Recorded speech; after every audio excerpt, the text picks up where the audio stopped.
What is up, guys? I'm back with another deck profile, this time showcasing Slifer the Sky Dragon, the Egyptian god card. As you can see on my deck list, it's actually, I don't have all the cards. It's pretty expensive and I'm working on it, but I don't have all the cards yet. But because there's so little information on an actual decent Slifer deck, I wanted to showcase this deck with you guys, if you want to build it. As soon as I have the deck, I will put out some clips showcasing how to actually use it. But so far, I can just show you the deck. And if you're interested in building it, go for it. Because it's actually pretty good. So the deck is centered around the Numeron cards. I will just go by every card. So you know like how to put, you can already put it in your deck. And I'll explain how it works. So basically, if you control no cards, you can send this card from the grave. Like you have to see all these cards are actually... centered around the Numeron Network, but we'll get to that. So obviously we get the Numeron Wall, and we get 3 Maxx's, 3 Blossoms, but that's literally in every deck. I would even recommend getting 2 Call by the Graves, in every deck, but I don't own them. And as you can see, I have no ultra rare gems to spend. So otherwise, I would craft them. Then you actually, I'm gonna put this card away for a second. I'll explain why in a second. You want to get 3 reactor slimes. This basically summons 2 tokens, which helps you summon the Egyptian god cards, stall, etc. Then you have the option to run 3 Slifers. But if you don't have 3 Slifers, for example, you have 2, you can also just run 1 obelisk. Just remove 1 Slifer. This is completely fine. Obviously, the deck is more centered around Slifer, but actually, in some cases, obelisk might even be better than Slifer. So let's keep moving. Then we have the Guardian Slime. As soon as you take any sort of damage, you can special summon this to your board. So, and the first time a person attacks this card gains a defense equal to the attack of that card attacking. But basically what you want to use this card for is stalling, but mostly is summoning your Egyptian god slime. This card has like the perfect tribute way to summon it. And your Egyptian god slime is actually like a really good way to make the deck more consistent if you don't have a way to summon your god. Then you run Monster Reborn. This card is really overall decent in the deck. It's not optimal to special summon a god card that's in the grave because it gets destroyed at the end of the turn, but you can use it to, for example, finish off your opponent, do some combo, or you can revive, or for example, the Guardian Slime and summon another Egyptian god slime, stuff like this. You can summon another monster for you to tribute, or obelisk you can use as a special ability, etc. So it's just an overall pretty good card. Moving on. Then we have Terraforming. Now, this card is essential, but you can change it. Oh, what the fuck did I just type? Plat. To Planet Pathfinder. It basically does the same thing. The only downside is you have to actually tribute this card on the field. So it's not, this is definitely worse, but if you don't want to spend the extra 30 ultra rare gems, this card is completely fine. It's completely fine adding this card. Okay, moving on. We run 2 copies of Memories of Hope. So basically, you draw cards equal to the number of XYZ monsters with different names you control.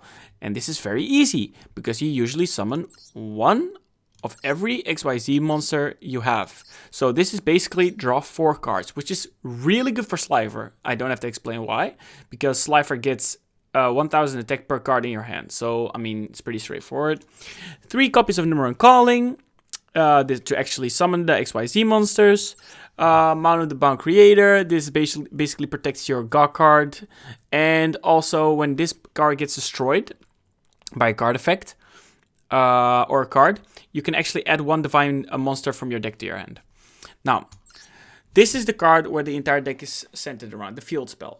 This is basically, you can't cut any of these. You have to run 3, no excuses. Otherwise, the deck is just not going to be consistent. I'm sorry. This is not a must-have card, in my opinion. It's just like kind of nice to have. This is basically just Slifer wipes the board and only Slifer can attack and draws cards equal to the number of destroyed cards, I believe. Yeah, destroyed by this monsters. Sorry, destroyed monsters. So this is nice for Slifer. If you can wipe a board with it, draw cards, Slifer gains attack, and you can one-shot, stuff like this. 3 copies of Soul Crossing.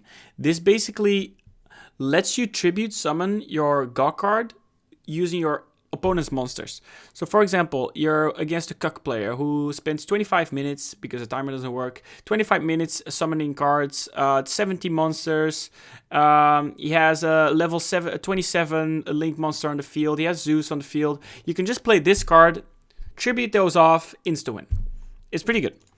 You can run 3 copies of Reckless Greed, but I choose to run 1 because I don't want a deck over 40 cards. I feel like it's less consistent.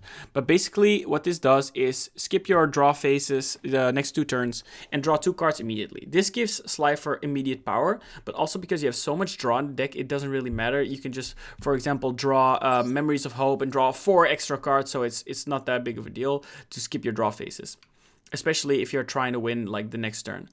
I run 2 solemn cards, the solemn judgement, solemn strike, but I would recommend, if you have them, please run Call by the Grave, because this fucking card is so annoying if you want to summon your god card. Like, you have to have something against this, and Call by the Grave is definitely the best card to deny that.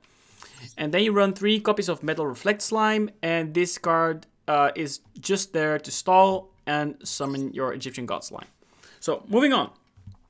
You have your God Slimes, then you run this card, if, of course, you run this card. I choose to not run it right now, because I feel like the Blossoms and the Maxx are a little bit better at the moment, but this might change if the meta moves forward. Then, of course, you run 2 of every number XYZ card. These cards, you can also use them to cheese your opponent and just one-shot them with, because every time they attack an opponent, their attack doubles. And, for example, if he has a few monsters, you can attack, 1,000 attack, 2,000, 4,000, 8,000 one-shot, because you have 4. Then you have the number C1. You have the Super Dreadnought Real Cannon Gustav Maxx. That's quite a name.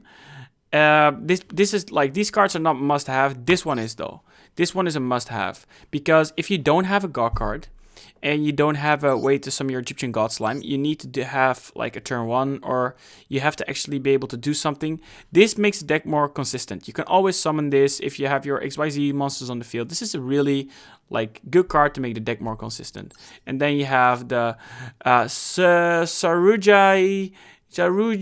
Skull Dread. I have no clue why this card is in the deck. I've never seen it be summoned, but maybe I'm going to use it as soon as I start playing the deck. But so, this is the deck so far. It's actually pretty decent. Of course, again, disclaimer, it's not a tier 1 deck. It's not going to be the best deck in the game. But if you want to play the God cards and you actually want to have a fighting chance in like Platinum Elo, you have to play, in my opinion, this variant of the deck. Otherwise, you have no chance. I will be putting out another video when I have the deck completed and I have some clips to show you guys showcasing how the deck works. But until then, I hope you learned something, and thanks for watching. Peace.